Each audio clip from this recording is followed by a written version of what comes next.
6 aircraft destroyed, 8 minutes, one pilot, and his wings were barely attached to the airplane, June 19, 1944. Lieutenant Alexander Vatu climbed out of his F6F Hellcat, still shaking from adrenaline, and held up 6 fingers for the photographers. The image would become iconic, the grinning young ace who had just torn through a formation of Japanese bombers with surgical precision. But when the maintenance chief inspected his aircraft, he discovered something that made everyone's blood run cold. The wingfold pins were protruding. Vatu had flown the entire mission with his wings only partially secured. Every dive, every high G turn, every violent maneuver could have torn the wings clean off. He had been flying a weapon that was literally falling apart, and it had still brought him home. That was the F6F Hellcat. Even broken, it was deadlier than anything Japan could field. But how did it get that way? How did one American fighter aircraft achieve a kill ratio so absurdly one-sided that historians initially thought the numbers were propaganda? 19 enemy aircraft destroyed for every Hellcat lost. 5,223 Japanese aircraft shot down. 270 Hellcats lost to enemy fighters. The mathematics seemed impossible. Until you understand what happened over the Philippine Sea. This is the story of the most decisive air battle in history. The day the Americans called a turkey shoot. The day Japanese naval aviation died. And the dark blue fighter that made it all possible. The battle began with a question that should have been suicide. How do you stop 60 enemy aircraft with 2 fighters? October 24th, 1944. 4 months after the turkey shoot, Commander David McCampbell and his wingman, Lieutenant Roy Rushing, were orbiting over the task force when the radio crackled. Large enemy formation approaching from the west. Count 60+ aircraft. McCampbell looked at Rushing. 2 Hellcats versus 60 Japanese bombers and fighters. The mathematics were absurd, but the enemy formation was heading for the American carriers. Someone had to stop them, and right now, someone meant them. 90 minutes later, McCampbell would land with empty guns and a new Navy record. 9 aircraft destroyed in a single mission. Rushing would claim 6 more. 15 kills between 2 pilots. The remaining Japanese formation scattered and broken. But that mission was only possible because of what happened 4 months earlier, because of a weapon system so superior that it changed the fundamental mathematics of air combat. But we need to go back to June 19th, back to the moment when 400 Japanese aircraft launched in 4 massive waves against the American fleet, back to the day when Japan committed everything it had left to one final decisive battle, and lost so catastrophically that the war's outcome was no longer in doubt. The Americans would call it the Great Marianas Turkey Shoot. The Japanese would call it the end. In 8 hours of combat, approximately 480 Japanese aircraft were destroyed. American losses, 33 planes. The kill ratio was 14-1. But the real story wasn't the numbers. It was how they were achieved. How a systematic slaughter could be executed with such clinical precision that Japanese pilots stopped trying to evade and simply held formation while being shot to pieces. This wasn't about individual heroism or warrior spirit. This was about system versus courage, industrial warfare versus martial tradition. And at the center of that system, doing the brutal, essential work of killing enemy aircraft, was a fighter that had been specifically engineered to hunt one target, the Mitsubishi A-6M0, the legendary fighter that had dominated Pacific skies since Pearl Harbor. The aircraft that American pilots feared and Japanese pilots revered, the symbol of Japanese air superiority. The F6F Hellcat was designed to destroy it. And on June 19, 1944, it would prove exactly how well that design worked. 23,000 feet over the Philippine Sea, Alexander Vatu's supercharger was dying. He could feel it through this control stick, a vibration that shouldn't be there, a hesitation in the throttle response that meant something deep in the Pratt and Whitney engine was failing. At 23 years old, with 12 victories already to his name, Vatu understood aircraft, understood what his senses were telling him. The supercharger controlled his ability to fight at high altitude. Without it, the engine would gasp for oxygen it couldn't get. His squadron was pulling away into the clouds above, and his Hellcat was descending into the exact altitude where Japanese formations would be flying.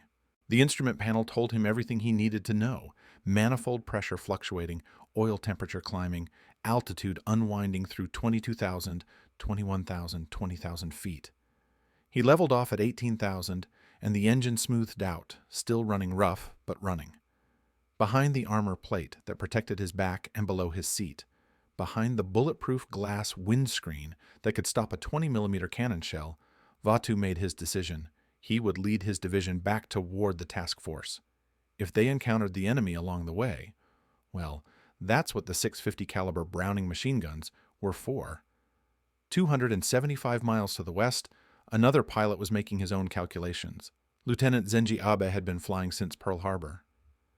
He had been there on December 7th, when the world changed, when Japanese naval aviation proved itself the finest in the world.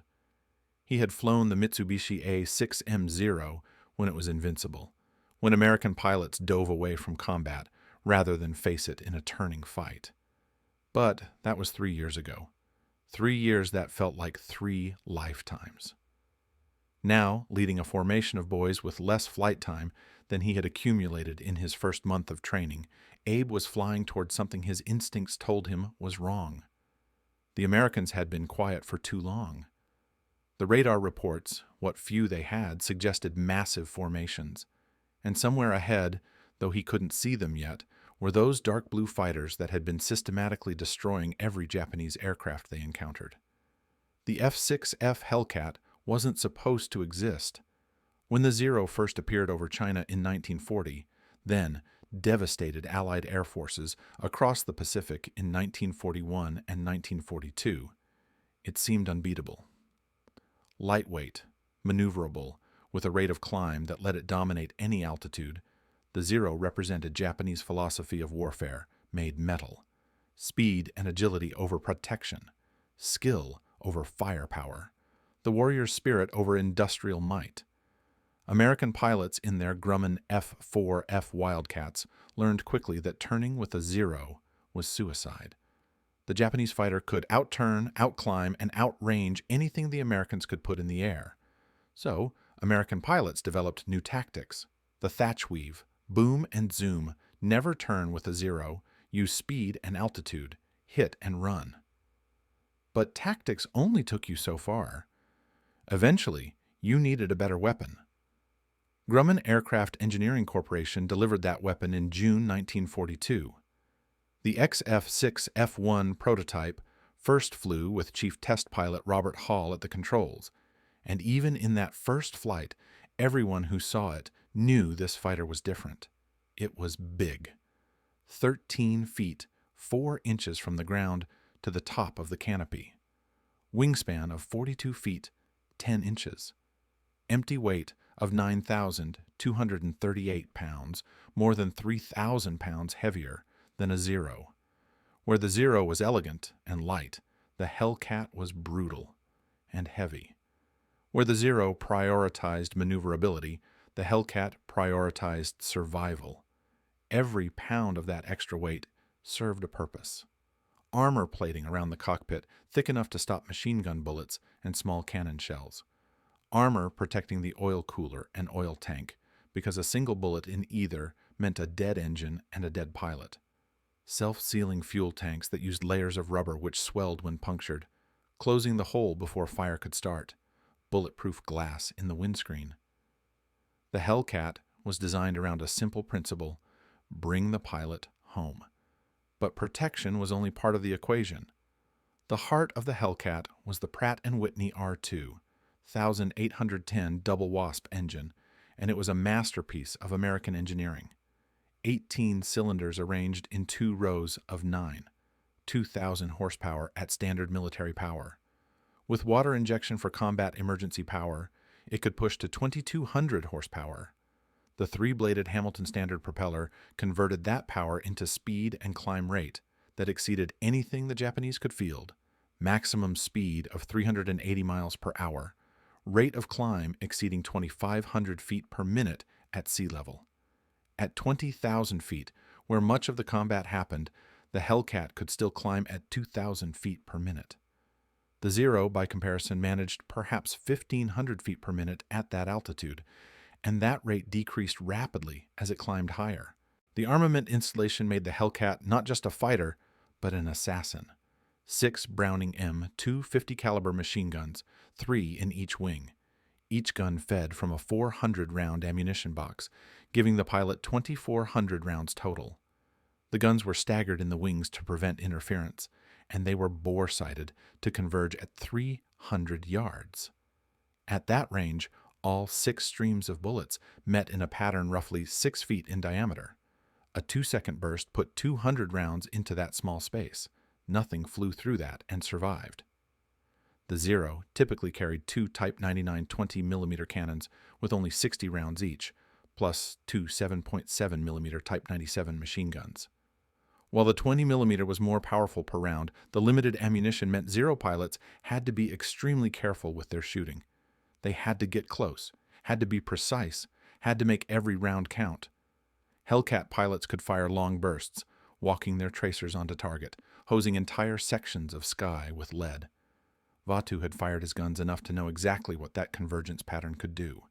He had seen Zeros come apart when all 6 guns found their mark, watched wings fold up, watched fuselages break in half, watched the flash of the fuel tanks igniting, that sudden orange blossom of fire that meant another Japanese pilot wouldn't be going home.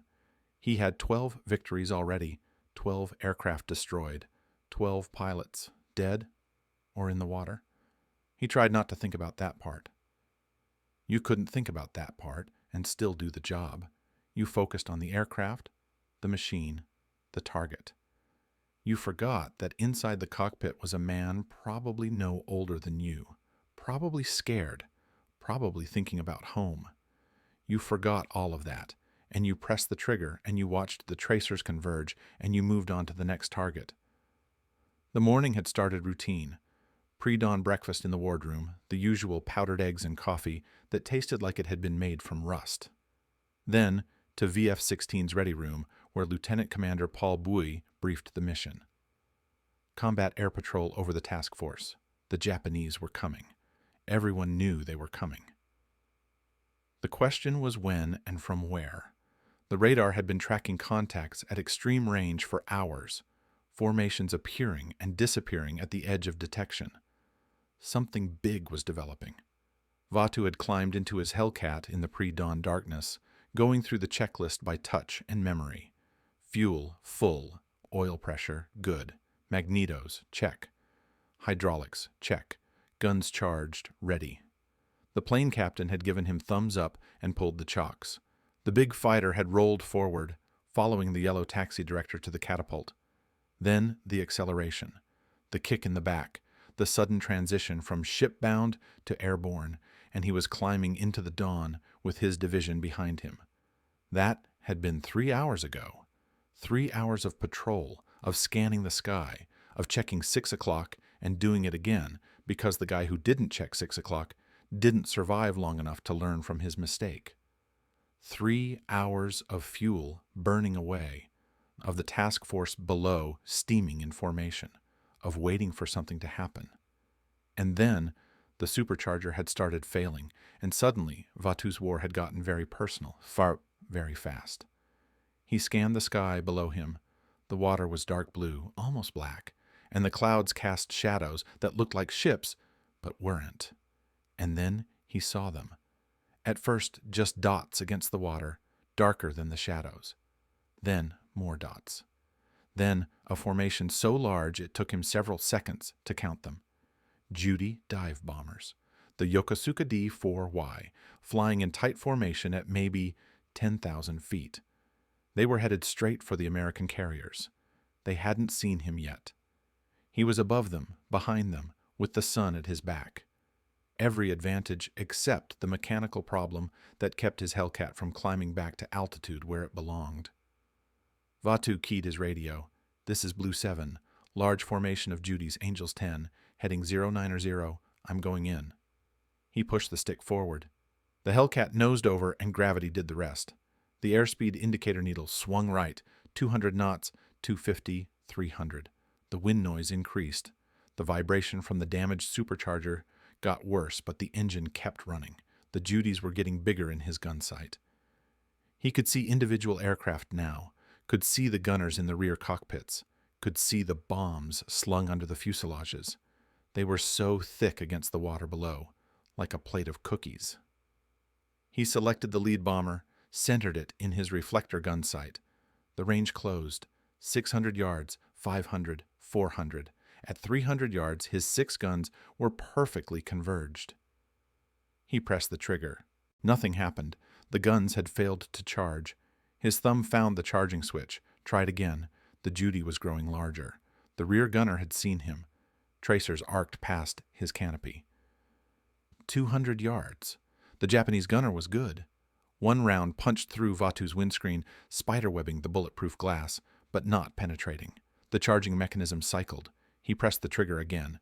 This time, the Hellcat shuddered as all 6 Brownings opened fire simultaneously. The noise was overwhelming. The tracers drew 6 lines from his wings to the target. The lines met. The Judy didn't explode. It simply disintegrated. The wings folded up. The fuselage broke in half. Pieces tumbled toward the sea, trailing smoke and fire. Vatu didn't watch it fall. He was already tracking the second bomber. The formation was tightening, the Japanese pilots closing ranks where the leader had been. Holding formation while under attack. It was discipline. It was training. It was suicide. Vatu fired a 2-second burst into the second bomber. 60 rounds. The aircraft exploded so violently that debris peppered Vatu's Hellcat. He felt impacts along the wing, kept flying. The armor took it. The third bomber tried to brake, started a diving turn to port. Too late. Vatu anticipated the move, led the target, pressed the trigger. The burst caught the Judy at the perfect angle. The 50 caliber rounds walked from tail to cockpit. The aircraft rolled inverted and fell, 3 down. Then Vatu's engine coughed. The damaged supercharger was getting worse. The engine was overheating. The oil pressure gauge was dropping. He had minutes before the engine seized completely, but the sky was still full of targets. He pushed the stick forward, dove after a 4th bomber that was trying to escape at wave-top level. The airspeed built. The vibration got worse. Something was tearing itself apart inside that engine, but it kept running. The Judy was right there, close enough to see the rear gunner frantically swinging his weapon. Close enough to see the pilot's head turning, close enough that missing was impossible. Vatu fired. The gunner's position erupted. The Judy's cockpit shattered. The aircraft nosed down and hit the water at 300 miles per hour. The impact created a massive geyser. Vatu pulled up hard. The G-forces crushed him into his seat. His vision grayed. The Hellcat groaned, but held together. And that's when he discovered something that would haunt him for the rest of his life. The wingfold pins were protruding from the wings, visible in his peripheral vision. Those pins were supposed to lock his wings in place during flight. They weren't fully seated, weren't properly engaged. Every maneuver he had just made should have torn the wings off. The G-forces should have been too much. But the Hellcat's engineering had margins built into every specification. Grumman had overbuilt the structure, had designed for loads beyond what should ever be encountered. And those safety margins had just saved Vatu's life without him even knowing he was in danger. He had 2 choices: return to the carrier immediately, or finish the job. The engine was dying. The wings were barely attached, but there were still 2 more bombers ahead of him, separated from the formation, vulnerable. Vatu made his decision. He advanced the throttle. The engine responded, barely. The 5th bomber never saw him coming. Short burst. Explosion. The 6th tried to evade, turned hard right, dove for the deck. Vatu followed. His engine temperature was in the red, oil pressure critical. But the Judy was right there. One more burst. The bomber shuddered, caught fire, rolled inverted, and hit the water. 6 kills, 8 minutes, 360 rounds fired, and an aircraft that by all rights should have come apart in midair. Vatu turned back toward the task force, and that's when the full realization hit him. His hands began to shake. Not from fear, from understanding how close he had come to dying, not from enemy action, but from mechanical failure, from knowing that luck had saved him as much as skill, from the knowledge that he had just killed 6 men who would never go home. 200 miles to the west, in the command center of the carrier Taiho, damage control officers were discovering their own problems. The torpedo that had hit the ship early that morning had seemed minor.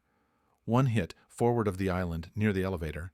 The ship was still making speed, still launching aircraft, still capable of combat operations, but the ruptured aviation fuel lines were releasing vapor into the hangar deck, and it was starting to spread. An inexperienced damage control officer, trying to clear the fumes, had made a decision that would kill the ship. He had opened the ventilation system.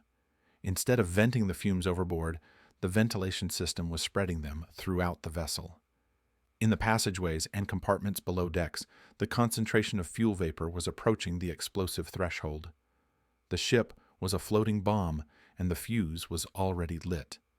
Admiral Jisaburo Ozawa stood on Taiho's bridge and watched another formation launch. Zeros and Judies climbing away to the east, where the American task force waited. He had committed everything, every carrier, every aircraft, every pilot. Operation Ago was Japan's last chance for the decisive battle they had sought since Midway. If they could destroy the American carriers here, if they could turn back the invasion of Saipan, if they could prove that Japanese warrior spirit could still triumph over American material superiority, then perhaps the war could be salvaged. Perhaps terms could be negotiated. Perhaps Japan could survive with honor intact. But if they failed here, if the Americans crushed this last carrier strike force, then it was over. The war would grind on to its inevitable conclusion, and Japan would be destroyed. The morning sun was climbing higher. The sea was calm. In the distance, though Ozawa couldn't see them yet, 15 American carriers were launching their own combat air patrols. 475 F6F Hellcats were either already airborne or being positioned on flight decks. The fighter directors in each carrier's combat information center were watching their radar scopes, seeing the Japanese formations approaching, already vectoring interceptors to perfect positions. The trap was set. The killing machine was ready, and Ozawa's pilots, most of them boys with less than 100 hours total flight time, were flying straight into it. Aboard the USS Lexington, Lieutenant Commander Paul Bowie was briefing his pilots. VF-16 had already drawn blood this morning. Vatu's 6 kills were being confirmed by other pilots and by gun camera footage, but the battle was just beginning. More raids were showing on radar, more formations approaching. The entire Japanese carrier force had apparently sortied, and they were throwing everything at Task Force 58. Bai looked at his pilots, young men barely old enough to vote, and told them what they already knew. This was going to be the biggest day of their lives. By sunset, they would either be aces or they would be dead. Commander David McCampbell stood in Air Group 15's ready room aboard USS Essex and studied the plotting board. 12 victories so far in his career. Respectable, but not spectacular. He had started as a squadron commander who couldn't even qualify in gunnery, his pilots secretly helping him pass by, painting their bullets the same color as his. That embarrassment had driven him to become one of the best marksmen in the Navy. Now he commanded an entire air group, and he was about to prove exactly how good he had become. The ready room telephone rang. The air boss on the line. Launch fighters. McCampbell looked at his pilots and nodded toward the door. Time to go to work. The morning was still young. The ocean was calm. The sky was clear at altitude, though haze obscured the surface. And scattered across thousands of square miles of Pacific Ocean, nearly 1,000 aircraft were converging on a single point in space and time. But this moment hadn't happened by accident. The slaughter about to unfold had been designed, engineered, planned down to the last detail. The Japanese believed they were flying into a battle. They were wrong. They were flying into a trap that had been set 13 days earlier, when the largest naval force ever assembled departed Majuro Harbor. A force so massive it took 5 full hours just to leave port. The Great Marianas Turkey Shoot was about to begin. But the real story was how it became inevitable, how American industry and Japanese desperation collided in a battle that should never have been fought, how one side arrived with overwhelming advantages while the other arrived with nothing but courage and obsolete tactics. 13 days earlier, the largest naval force ever assembled began departing Majuro Harbor in the Marshall Islands. It took 5 full hours for the final ship to clear the anchorage, and watching from the bridge of any of those vessels as they filed past was like witnessing the industrial might of America made manifest. Carriers, battleships, cruisers, destroyers. The gray hulls stretched to the horizon in both directions, each ship maintaining precise station, each wake marking the passage of weapons and systems that represented billions of dollars and millions of man-hours. Task Force 58 wasn't just a naval formation, it was a statement of intent. It was America telling Japan that the war was already over, even if the fighting continued. Vice Admiral Mark Andrew Mitcher stood on the flag bridge of USS Lexington and watched his fleet deploy. At 57 years old, Mitcher was one of the Navy's pioneer aviators, having learned to fly in 1915 when aircraft were canvas and wood and hope.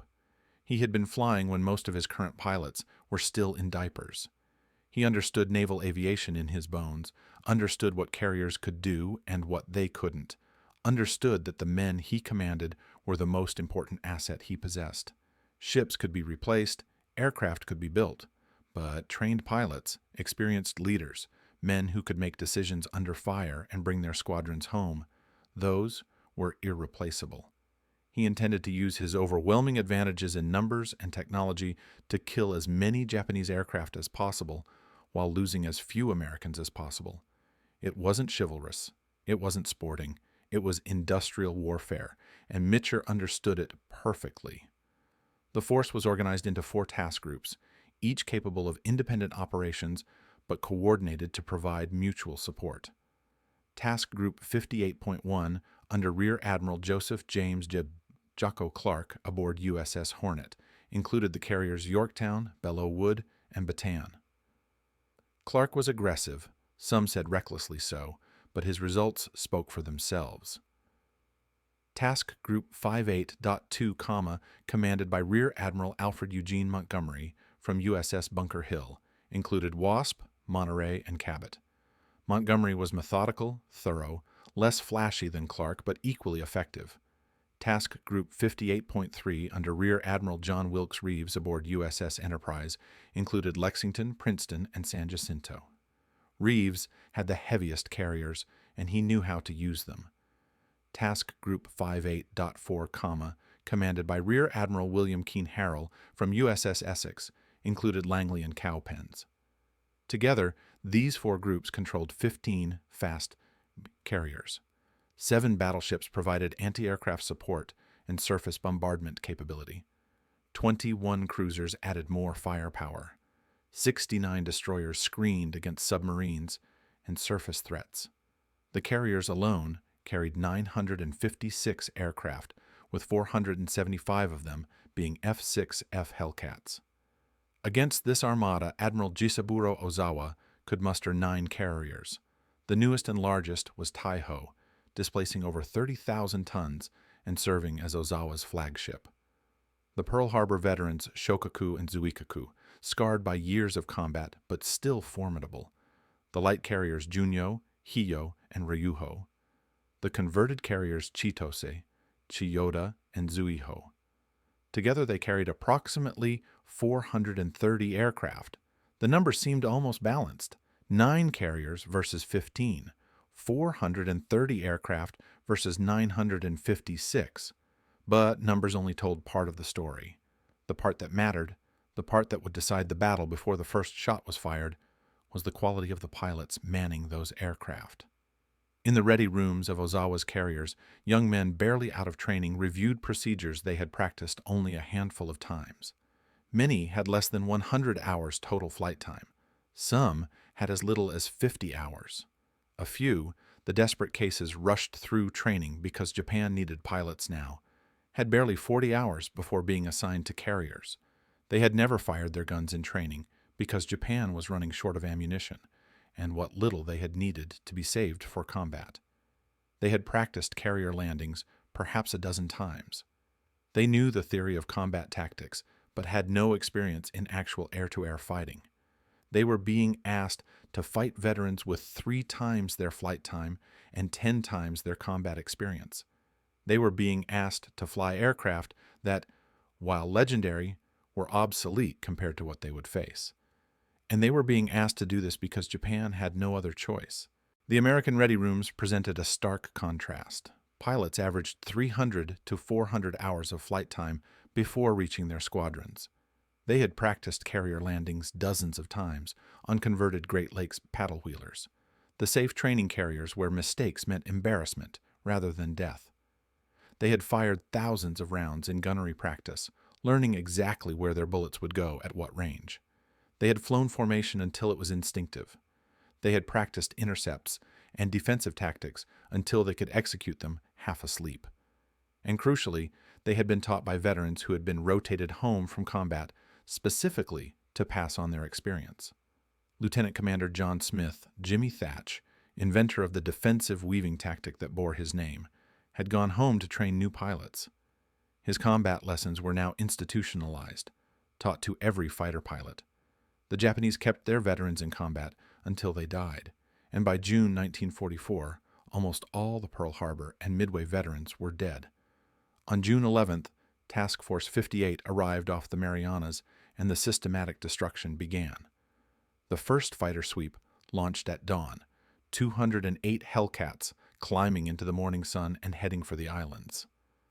The Japanese had expected the next American target to be the Palau Islands in the Carolinas. The massive American fleet appearing off Saipan, Tinian, and Guam caught them completely unprepared. Only 50 land-based aircraft defended the Marianas. They were overwhelmed in minutes. Commander Charles Brewer led VF-15 from USS Essex in the first sweep. The radio discipline was professional, almost bored. Tally-ho, bandits at Angels 15 over the field. Roger. Engaging. The Hellcats dove through the Japanese formations with the sun behind them. The Japanese pilots, many of them green replacements, held formation like they were on parade. It was their training. It was what they had been taught. But it was suicide against pilots who had learned to kill with clinical efficiency. Brewer's guns converged on a Betty medium bomber trying to take off from Muslido Field. The 50 calibers chewed through the thin aluminum like it wasn't there. The Betty exploded before it cleared the runway. Brewer pulled up, looked for another target, found a Zero trying to gain altitude. The Zero saw him coming, started to turn, but the Hellcat was faster. Brewer had altitude and speed, and he used both, rolling into a high-side pass that put him on the Zero's tail with perfect deflection. 2-second burst. The Zero came apart in midair. All across the Marianas, the pattern repeated. Hellcats dove through formations of Japanese aircraft like sharks through schools of fish. The Japanese fought back with desperate courage. Some even managed to damage American fighters. But courage without training was just another way to die. By the time the first sweep returned to their carriers, they had claimed 86 Japanese aircraft destroyed. The cost had been 4 Hellcats, 2 to ground fire, 2 to operational accidents, none lost to enemy fighters. The kill ratio was already establishing itself. For the next 4 days, Task Force 58 pounded the Marianas. Fighter sweeps at dawn, bombing raids through the day, more fighters at dusk. The Japanese reinforced their garrison, flying in aircraft from other bases. The Americans shot them down as fast as they arrived. Every day the tally grew. Every day more Japanese pilots died or were captured or simply disappeared into the ocean.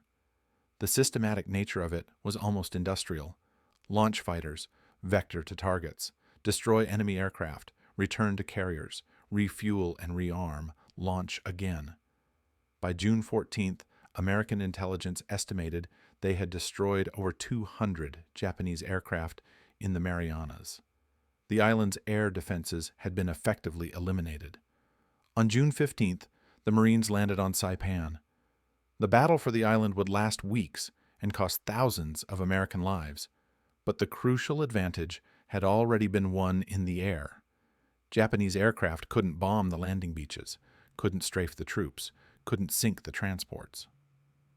The Hellcats had swept the sky clear. Now they orbited overhead, providing top cover while their pilot brothers in the dive bombers and torpedo bombers provided close air support to the troops below. This was what air superiority looked like. Not glamorous, not exciting, just the methodical application of overwhelming force. In Tokyo, Admiral Suemu Toyoda, Commander-in-Chief of the combined fleet, received the news of the Saipan landing with grim satisfaction. This was what Japan had been waiting for, the decisive battle. Operation Eigo was activated immediately. Every available ship was ordered to sortie. Every carrier was to launch everything it had. The land-based aircraft on Guam and Tinian would join the carrier air groups in a massive combined strike that would overwhelm the American defenses through sheer numbers. The plan relied on several advantages. Japanese carrier aircraft had longer range than American fighters. They could strike from beyond the Americans' ability to counterattack. The land bases would serve as staging areas. Carrier aircraft could strike the Americans, land on Guam to refuel and rearm, then strike again before returning to their carriers. It would be a hammer and anvil, the carriers providing mobility and flexibility, the land bases providing persistence and staying power. Together, they would destroy the American carriers and turn back the invasion. The plan had one fatal flaw. It assumed the Japanese still had qualitative superiority in aircraft and pilots. It assumed the Americans would fight the same way they had fought in 1942. It assumed that 3 years of combat had not fundamentally transformed the balance of power in naval aviation. Admiral Ozawa knew the plan was flawed, but he had no alternative. Japan had to fight, had to try, had to believe that warrior spirit and tactical skill could somehow overcome American material advantages.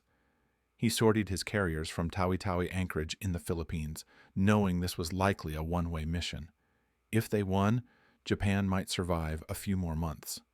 If they lost, the war was over. The American advantages went far beyond numbers.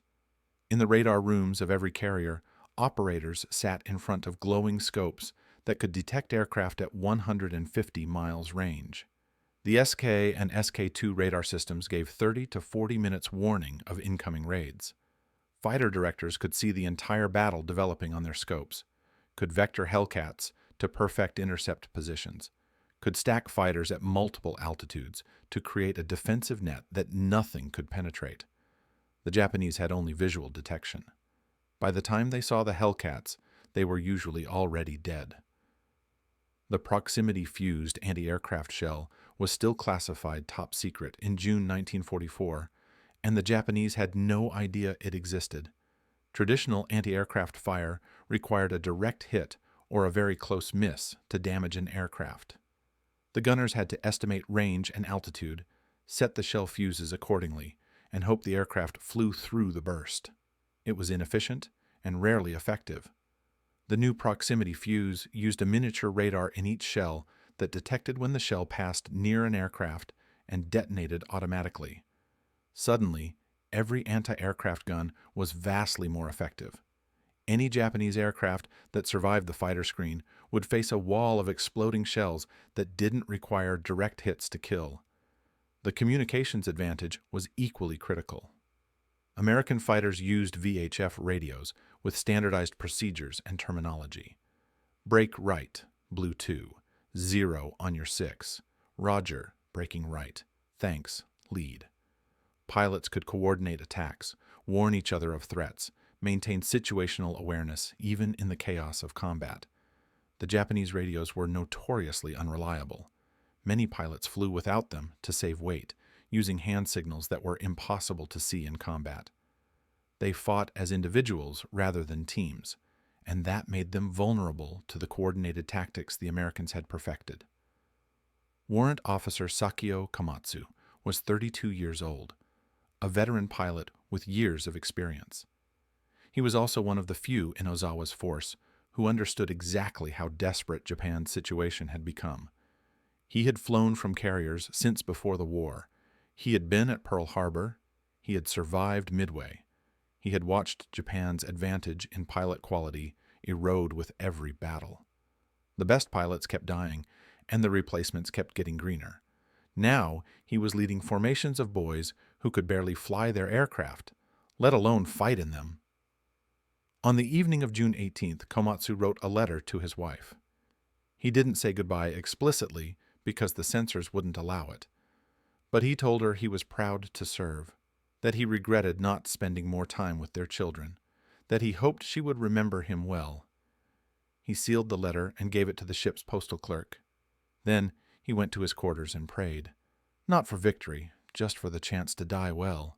In VF-16's ready room aboard Lexington, Alexander Vatu was studying aircraft recognition photographs. The Japanese had introduced new variants of their aircraft, and it was important to identify them correctly. The Judy dive bomber looked similar to the older Val, but had cleaner lines and a more powerful engine. The Jill torpedo bomber was replacing the older Kate. The Zero was still the primary fighter, but some units were using the newer George, the Kawanishi N1K, which was actually more capable than the Zero in some respects. Vatu memorized the silhouettes, the differences in wing shape and fuselage profile. Proper identification prevented friendly fire incidents and helped with accurate kill claims. He checked his plotting board one more time, then headed to the wardroom for dinner. Tomorrow was supposed to be another day of strikes against the Marianas. Routine. Except tomorrow would be anything but routine. Because tonight, 300 miles to the west, Ozawa's carriers were preparing to launch their entire air groups in one massive strike. 430 aircraft from 9 carriers would take off in 4 waves and head straight for Task Force 58. It would be the largest carrier versus carrier battle in history. And by tomorrow night, Japanese naval aviation would effectively cease to exist as a combat force. But neither side knew that yet. The Americans suspected a major attack was coming, but didn't know when or from where. The Japanese believed they still had a chance to win. Both sides would be proven wrong, though in very different ways. Commander David McCampbell finished his paperwork and headed to his quarters. As Air Group Commander, he had administrative responsibilities that kept him at his desk long after his pilots had gone to sleep. He reviewed the intelligence reports one more time. Radio intercepts suggested major Japanese fleet movements. Submarine contacts confirmed carriers at sea. The battle everyone had been waiting for was probably imminent. McCampbell wasn't worried. His pilots were ready. His aircraft were ready. The entire system was ready. If the Japanese wanted a fight, they would get one, and it would be on American terms, with American advantages, using American methods. It wouldn't be pretty. It wouldn't be chivalrous, but it would be effective. On the bridge of Taiho, Admiral Ozawa reviewed the operation orders one final time. The first mobile fleet would approach from the west. Land-based aircraft from Guam would coordinate their attacks with carrier strikes. The longer range of Japanese aircraft would let them hit the Americans first. Speed and aggression would overwhelm the defenses. That was the plan. Ozawa had stopped believing in the plan days ago, but he would execute it anyway because that was his duty. He was going to lead 400 pilots into combat tomorrow, and he knew most of them would never return. That knowledge sat in his stomach like a stone. But he was a Japanese admiral, and he would do his duty, and he would not flinch from what had to be done. The night was calm. The stars were brilliant over the Philippine Sea. In a few hours, the sun would rise on June 19th, 1944, and nothing would ever be the same. In the ready rooms, pilots tried to sleep. In the engine rooms, mechanics checked systems one final time. In the radar rooms, operators watched their scopes, waiting for the contacts they knew were coming. everyone could feel it. The tension, the anticipation, the knowledge that tomorrow would be different. But 300 miles to the west, in the waters between the two fleets, something was moving. USS Albacore. Lieutenant Commander James Blanchard had been tracking Ozawa's carriers for hours, positioning for the perfect shot. By dawn, he would have that shot, and his torpedoes would trigger a chain of events that would doom Japan's newest carrier, would set in motion a catastrophe that nobody on Taiho's bridge could see coming. The fuel vapors were already accumulating in the ship's ventilation system. The bomb was already armed. All it needed was a spark. First blood was hours away, and it would come not from the sky, but from beneath the sea.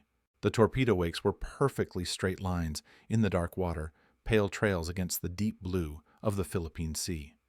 Warrant Officer Sakio Komatsu saw them from his cockpit at 2,000 feet, saw them tracking toward Taiho's massive hull, and had perhaps 3 seconds to make the decision that would define his last moments on Earth. The carrier was turning hard to port, trying to comb the wakes, but she was too big and too slow, and at least one torpedo was going to hit. Komatsu pushed his stick forward. The Zero responded instantly, nose dropping, airspeed building. His engine roared. The water rushed up. He centered the nearest torpedo wake in his gun sight and committed to a geometry that had only one possible outcome. The impact killed him instantly. The Zero disintegrated. The torpedo exploded. Debris and water erupted in a massive geyser. Of the 6 torpedoes USS Albacore had fired at 0745 hours, Komatsu's sacrifice destroyed 1. But another kept running true and struck Taiho forward of the island structure near the elevator pit. The explosion was muffled, the damage seemingly minor. Taiho shuddered but kept steaming at 27 knots. Admiral Ozawa barely felt the impact. Damage reports came to the bridge within minutes. 1 torpedo hit, casualties light, flooding contained. The ship was still fully operational. The admiral nodded and returned his attention to the tactical plot. The first strike wave was already airborne. The battle was beginning. He had no time to worry about minor damage. But 3 decks below, in the spaces the admiral couldn't see, aviation fuel was leaking from ruptured lines. The volatile liquid was spreading through the hangar deck, pooling in low spots, evaporating into vapor that was heavier than air and far more dangerous than the liquid. The damage control officer was young, inexperienced, promoted too quickly because Japan had lost too many skilled men. He saw the vapor accumulating and made the decision that seemed logical. Open the ventilation system, clear the fumes, get fresh air circulating, standard procedure for any confined space filled with dangerous gases. Except this wasn't a confined space. This was a 30,000-ton aircraft carrier with ventilation ducts running throughout the entire ship. When he opened the system, he didn't vent the fumes overboard. He spread them to every compartment, every passageway, every space that connected to the ventilation system. Taiho was filling with explosive vapor, and nobody on the bridge knew it yet. 300 miles to the east, radar operators aboard every carrier in Task Force 58 were watching their scopes with professional intensity. The glowing green screens showed the task force in the center, friendly aircraft as blips with identifying codes, and at the edge of the display, new contacts appearing. At 0830 hours, the contacts multiplied suddenly. 1 became 10. 10 became 20. 20 became more than the operators could count individually. The raid was massive, and it was approaching fast. Fighter directors leaned forward. This was what they had trained for. This was their moment. They began issuing vectors in calm, measured tones that betrayed none of the adrenaline they felt. Vector 250, Angels 25, bogies approaching, distance 150 miles, all fighters scramble. This is not a drill. On every flight deck in Task Force 58, Hellcats were already positioned for launch. The pilots had been in their cockpits for 10 minutes. Engines warmed up, checks complete, waiting for the order. Now it came. The air boss's voice on the flight deck speakers, "Launch fighters, The deck crews pulled chocks. The catapult officers signaled. The first Hellcats accelerated down the decks and hurled themselves into the morning air. More followed. The carriers turned into the wind, giving maximum lift to the heavily loaded fighters. Within 15 minutes, over 200 Hellcats were airborne and climbing, vectoring toward intercept points the fighter directors were calculating in real time, based on radar plots. Commander Charles Brewer was leading VF-15 from Essex. He had been in the air for 20 minutes, orbiting at 25,000 feet with his division, when the fighter director's voice crackled in his headset. Charlie Base to Blue Leader, bogies bearing 265, distance 40 miles, Angels 18, vector 250 and investigate. Brewer acknowledged and turned his division west, 40 miles. At closing speeds, that meant roughly 5 minutes. He checked his guns one more time, charged and ready. He scanned the sky, clear above, hazy below. And then he saw them. A massive formation of aircraft, dark dots against the lighter sky, flying in precise V formations like they were on parade. "Tally-ho," he transmitted. "Bandits bearing 265, distance now 30 miles, Angels 18. Large formation. I count at least 50 aircraft. Engaging." The Japanese pilots in that first wave had launched 90 minutes earlier in darkness, formed up over their carriers, and flown east into the rising sun. They were 69 aircraft strong, 16 Zeros providing fighter cover, 53 Judy dive bombers carrying the 500-pound bombs that were supposed to sink American carriers. The pilots were tense but confident. They had the advantage of surprise. They would strike first. They would prove that Japanese courage and skill still mattered. But they had been detected at 150 miles. The Hellcats had been vectored to perfect intercept positions. And now, with the sun behind them and altitude advantage, the Americans were diving into the formation with devastating precision. Brewer selected the lead bomber. He rolled inverted and pulled through into a high-side pass that brought him down on the Judy's left rear quarter. The Japanese gunner saw him coming and opened fire with his 7.7 millimeter machine gun. The tracers looked like they were coming straight at Brewer's canopy, but they passed harmlessly below. The armor plate took one hit that sounded like someone throwing a rock at a garbage can. Brewer centered the Judy in his gun sight and pressed the trigger. Only his starboard guns fired. The port guns had malfunctioned. The sudden asymmetric thrust threw the Hellcat into a violent skid. Brewer fought the controls, keeping the Pipper on target. The 3 starboard guns were enough. The Judy's left wing folded up. The aircraft rolled inverted and fell toward the sea, trailing fire. All across the sky, the pattern repeated. Hellcats, diving from above, Japanese formations trying to maintain discipline, the systematic application of overwhelming firepower. Lieutenant Commander Paul Boy, leading VF-16, made a slashing attack through a formation of Judys that destroyed 3 bombers in a single pass. His wingman got 2 more. The Japanese didn't break formation, didn't scatter, didn't try evasive maneuvers. They held their positions like they had been trained and died in those positions. Years later, American pilots would struggle to explain how they felt watching such brave men fly to certain death. It was impressive and heartbreaking and absolutely necessary.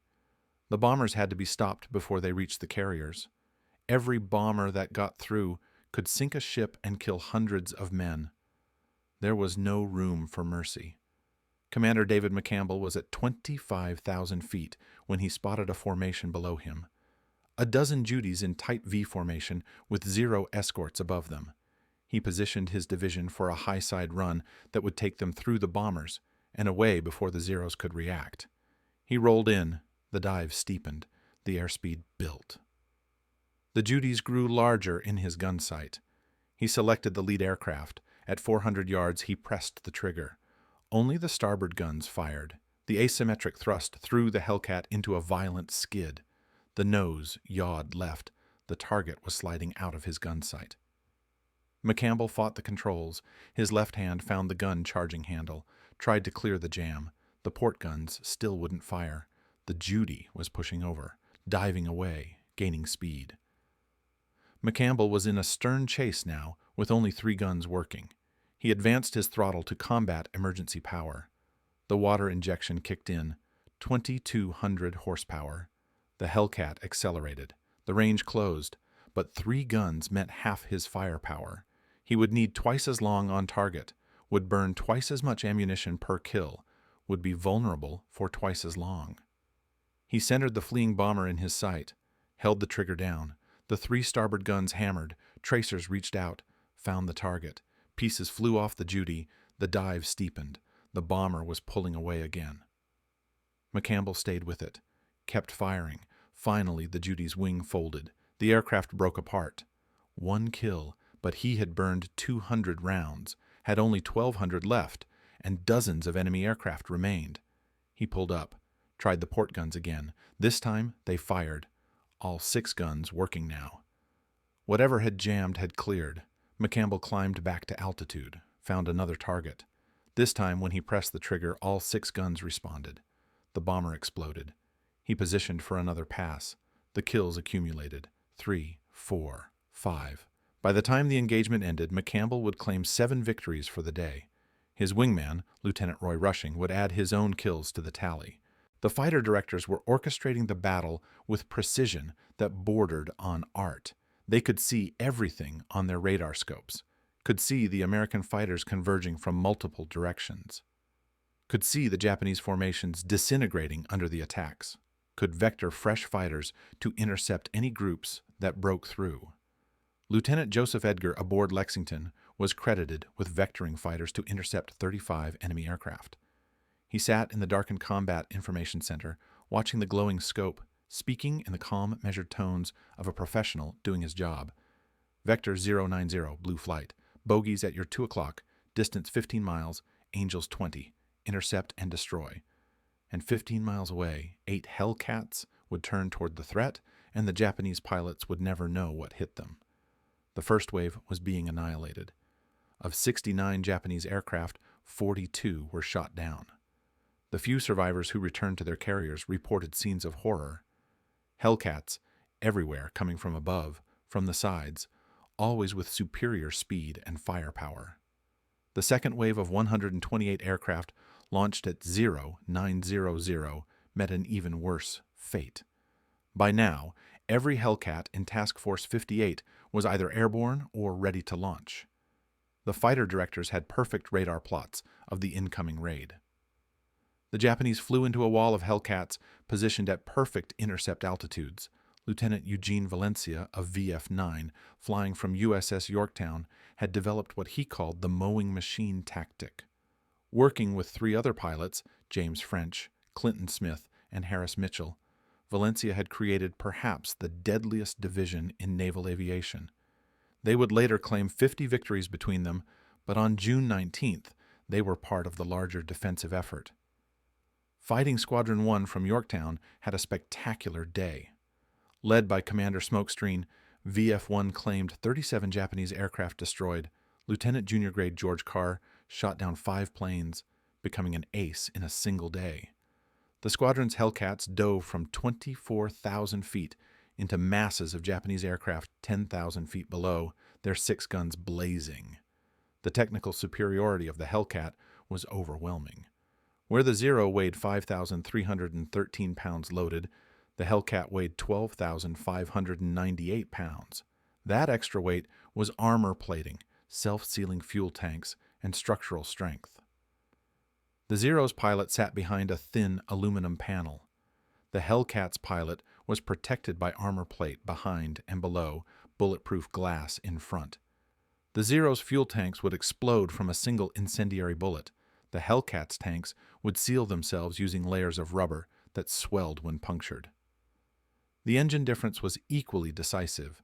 The F6F3's Pratt and Whitney R2810 produced 2,000 horsepower with water injection, boosting it to 2,200 horsepower for combat emergency power. The Zero's Nakajima Sake 21 managed only 1,130 horsepower. This meant the Hellcat could outclimb, outdive, and outrun the Zero at any altitude. The armament told its own story. The Hellcat's 650 caliber Browning M, two machine guns each carried 400 rounds, total 2,400 rounds. The guns were bore-sighted to converge at a specific range, creating a cone of destruction. The Zero typically carried two Type 99 20mm cannons with only 60 rounds each, plus two 7.7mm Type 97 machine guns. While the 20mm was more powerful per round, the limited ammunition meant Zero pilots had to be extremely careful with their shooting. Hellcat pilots could fire long bursts, walking their tracers onto target. At 1,000 hours, the third wave of 47 aircraft approached. These were from Ozawa's Carrier Division 2. They got lost, failed to track the American movements, wandered the sky looking for targets that weren't where they expected them to be. By the time they found Task Force 58, the fuel warning lights were already glowing in their cockpits. They attacked anyway, because that was their duty. 7 returned to their carriers. Lieutenant Zenji Abe, the Pearl Harbor veteran, was one of the survivors. He crash-landed on Rhode Island when his fuel ran out. When he examined his damaged aircraft, he counted 73 bullet holes. "I never saw so many Grummins," he told the ground crew that found him. The shock in his voice was evident. He had been flying since before the war. He had fought at Pearl Harbor, Coral Sea, Midway. He had seen the Japanese advantage erode gradually. But this was different. This wasn't gradual erosion. This was complete and total dominance. By 10:30 hours, the fourth wave was approaching. 82 aircraft launched at 1,100 hours met the same fate. By now, American pilots were almost feeling sorry for their opponents. Ensign William Spiderweb Webb of VF-2 later recalled that they were so green. They held formation while being shot at. They didn't even try evasive maneuvers. It was both impressive and heartbreaking to watch such brave men fly to certain death. But the killing continued because it had to continue. Every Japanese aircraft that got through could kill Americans, could sink ships. Commander James Jigdog Ramage, leading Bombing Squadron 10 from Enterprise, watched the fighter pilots at work from his dive bomber. "Our fighters really had a field day," he wrote in his diary that night. "The Japanese came in perfect formations, and our boys just cut them to pieces. It was like watching a training exercise, except the targets were real and they were dying."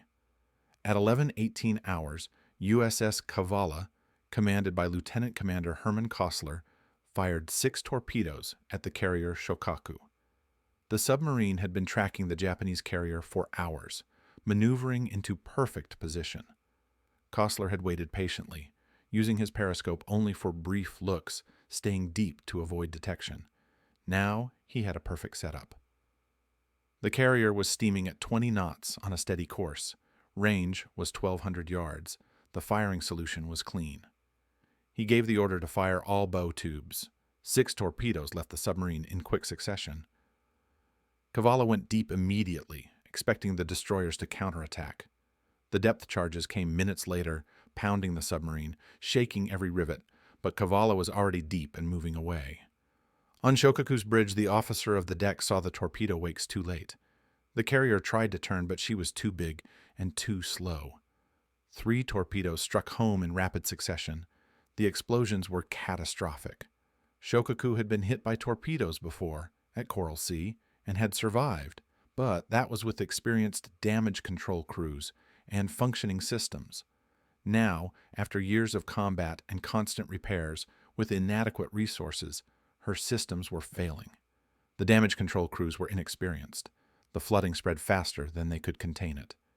The aviation fuel fire started. The ship began listing. By early afternoon, Shokaku was gone. By noon, the first phase of the battle was over. The Japanese had launched 373 carrier aircraft in 4 waves. Approximately 346 carrier aircraft had been shot down on June 19th alone. American losses were 33 aircraft and 26 flight personnel, most operational accidents rather than combat losses. The ocean around Task Force 58 was littered with burning wreckage, oil slicks, and Japanese pilots in life rafts. Admiral Mitcher, watching from Lexington's flag bridge, turned to his staff and said words that would prove prophetic. "The Japanese carrier air force has been destroyed. They'll never recover from this. He was right. Japan had lost not just aircraft, but irreplaceable pilots. The carriers might be repaired or replaced, but the trained aircrew could not be regenerated in the time Japan had left. The afternoon saw continued action over Guam and Rota as American fighters caught Japanese aircraft trying to land and refuel. VF-16's pilots, including Vatu, flew multiple sorties, adding to their victory tallies. The total Japanese losses for the day would reach approximately 480 aircraft when including land-based planes destroyed. The maintenance crews worked miracles. Damaged Hellcats were repaired overnight, ready to fly again the next day. The American logistics system delivered fuel, ammunition, and spare parts in enormous quantities. Each carrier had machine shops capable of manufacturing parts. Damaged engines were swapped out in hours. The Japanese, meanwhile, struggled to keep their remaining aircraft operational, cannibalizing damaged planes for parts. As the sun set on June 19th, Admiral Ozawa still believed he might salvage something from the disaster. He had no idea of the scale of his losses. Returning pilots reported shooting down hundreds of American aircraft. In reality, they had shot down almost none. The few Japanese pilots who survived were exhausted, demoralized, and traumatized by the day's events. But the battle wasn't over. Somewhere to the west, Ozawa's surviving carriers were still afloat. 6 carriers still operational, still carrying what remained of Japan's naval air power. If they escaped, they could be reinforced, could be sent back into action, could extend the war by months or years. They had to be found, had to be destroyed, had to be finished. The night brought little sleep. Pilots knew what was coming. At dawn, search planes would launch, would scan thousands of square miles of empty ocean looking for the fleeing Japanese fleet. And if they found them, if they were within range, Mitcher would order a strike, even though everyone knew what that meant. At 15:40 on June 20th, Lieutenant Robert Nelson would spot them, 275 miles west, extreme range, the absolute limit of what American aircraft could manage, and it would already be late afternoon. Launching now would mean returning after dark, would mean fuel exhaustion, would mean pilots ditching in the Black Ocean, would mean deaths that had nothing to do with combat. Mitcher would make his decision in seconds. Launch them. And with those 2 words, he would commit 216 aircraft and their crews to a mission that many wouldn't survive. But what happened that night would become legend, would demonstrate something about leadership that no manual could teach, would prove that sometimes the most important decision wasn't about tactics or strategy. Sometimes it was simply about bringing your people home, no matter the cost, no matter the risk, no matter what rules you had to break. But the battle wasn't over. Somewhere to the west, Ozawa's surviving carriers were still afloat. 6 carriers still operational, still carrying what remained of Japan's naval air power. If they escaped, they could be reinforced, could be sent back into action, could extend the war by months or years. They had to be found, had to be destroyed, had to be finished. The night brought little sleep. Pilots knew what was coming. At dawn, search planes would launch, would scan thousands of square miles of empty ocean looking for the fleeing Japanese fleet. And if they found them, if they were within range, Admiral Mitcher would face a decision that would define his career. At 15:40 on June 20th, Lieutenant Robert Nelson would spot them, 275 miles west. Extreme range, the absolute limit of what American aircraft could manage, and it would already be late afternoon. Launching now would mean returning after dark, would mean fuel exhaustion, would mean pilots ditching in the Black Ocean, would mean deaths that had nothing to do with combat. But Mitcher wouldn't hesitate. And what happened next? The desperate strike, the fuel crisis, the decision that would risk the entire fleet to save his pilots, would become one of the most famous moments in naval history. The night they turned on the lights was coming, but the most dramatic chapter was still ahead. Part 2. The night they turned on the lights, coming next.